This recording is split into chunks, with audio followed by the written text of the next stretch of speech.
Lives of the Presidents Told in Words of One Syllable by Jean S. Remy. Thomas Jefferson.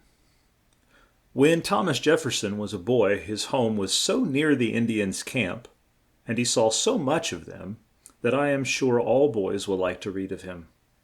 His father, Peter Jefferson, took his bride, Jane Randolph, to a house in a wild tract of land of over 1,000 acres, way out in Virginia, right in the midst of great woods. He was a big, strong man, and this strength was very useful to him in making his new home, for he had to chop down huge trees and then cut them up into the logs of which the little log cabin was built. He took with him into this wild new land only a few slaves, but with their help his farm soon grew large, and he became a rich man. The Indians were great friends of his, and always sure of a warm welcome in his home. Still, the Indians were not always at peace with the white men who had come to make their homes so near them, and folks had to be on the watch for fear the red men would rob and kill them. Peter Jefferson was made colonel of the men who kept the Indians back in the woods and away from the little town that was fast growing up near his home. Now, this great, strong man was fond of books, and it was with his father that little Thomas began to study. He was also taught to ride, to swim, and to shoot. And as he was fond of music, he spent long hours in learning to play on the violin, or fiddle as it was then called. The Indians near his home liked him, and he used to play tunes for the little brown Indian boys to dance by. He was only 9 years old when he went to boarding school with a Mr. Douglas, and here he began to study Latin, Greek, and French.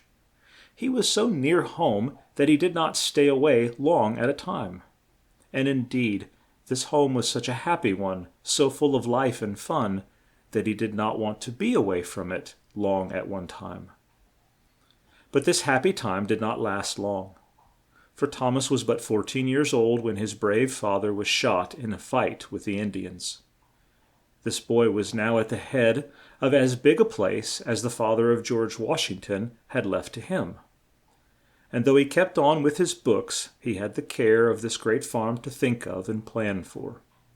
He was a bright, well-read boy, and was but 16 when he took a place at William and Mary College. Here his love for books and music kept him from the wild life led by some of the young men there, and made friends for him among the great men whose homes were in Williamstown. He met a great lawyer, George Wythe, and began the study of law with him when, at the end of 2 years, he left college. In 5 years he began the practice of law in his old home in Virginia. In 2 years, so bright and quick was he, and of such a strong, clear mind, that he had 198 cases, held a high place in his state, and was a rich man. In 1770, while he and his mother were away from home, the old house burned down. When news of this came to Jefferson, his first thought was for his books. And he said to the slave who had told him, "Did you save any of my books?" "No, master," said the slave, "but we did save your fiddle." You see, even when he was a great and busy man, he still loved his fiddle. But the loss of all his law books was very hard for a busy lawyer, and it took him a long while to get the new books that he must have. He had begun to build a very large new house at Monticello, and so in the little end of this he now went to live. 2 years later, to this home, which was to become known all over the world, he brought his bride, Mrs. Martha Skelton, a young and very rich widow. They were married on New Year's Day, 1772, and came to their home in such a hard snowstorm that the horses could not drag the coach through the big drifts. So these two young folks left the warm coach and rode the tired horses up to the door of their new home. Jefferson and his wife gave great care to Monticello, and it was known far and near for its great beauty and for its choice and rare fruits and flowers. But Jefferson was much from home. In 1762 he was sent to Congress, and here at once stood at the head of the band of wise and great men who were then there. His mind was so clear and bright that in all the grave things that came up, he knew at once just what to do. He had the trust of all men. He was a great help in writing the Declaration of Independence. In fact, it may well be said that he wrote it. Soon after this great act, he left Congress and turned his mind to the laws of his own state. He made them safe and just for all men, both rich and poor. In 1779, he was made governor of Virginia.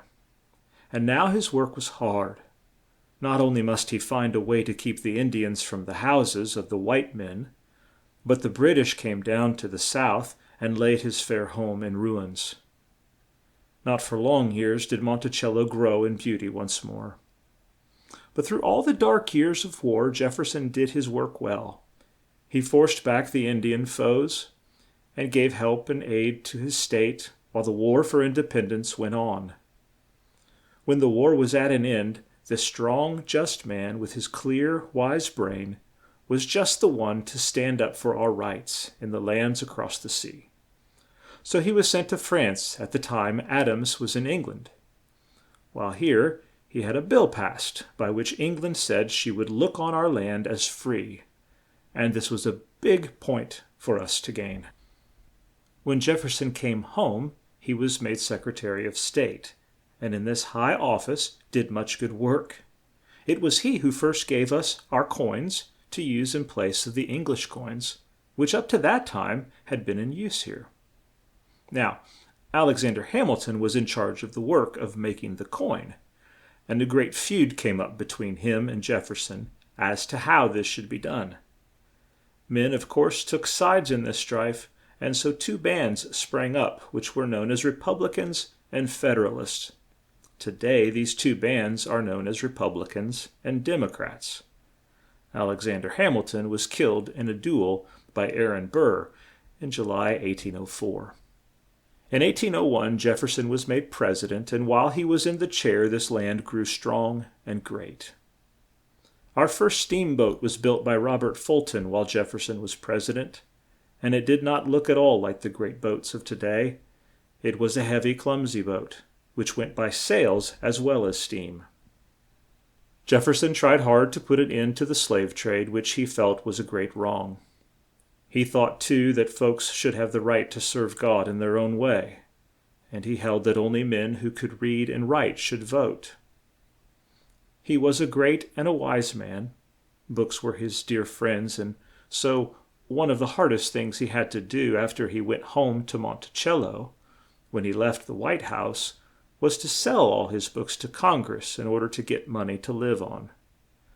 To his own home, hosts of friends and strangers came to see the great man, just as they had when he was in Washington.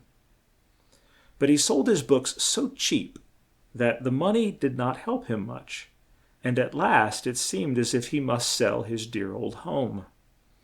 But now the people for whom he had done so much helped him, and a big fund was raised, so that he could keep his home and live there in comfort until his death.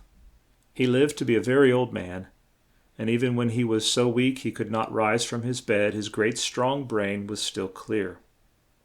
You know that he died on the 4th of July, 1826, just a few hours before the death of his old friend John Adams. Next to the name of George Washington, there is no name among the great men of our land of which the people are so proud as that of Thomas Jefferson.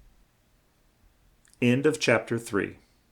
Recording by Mark Peterson, Louisville, Kentucky, markjpeterson.com.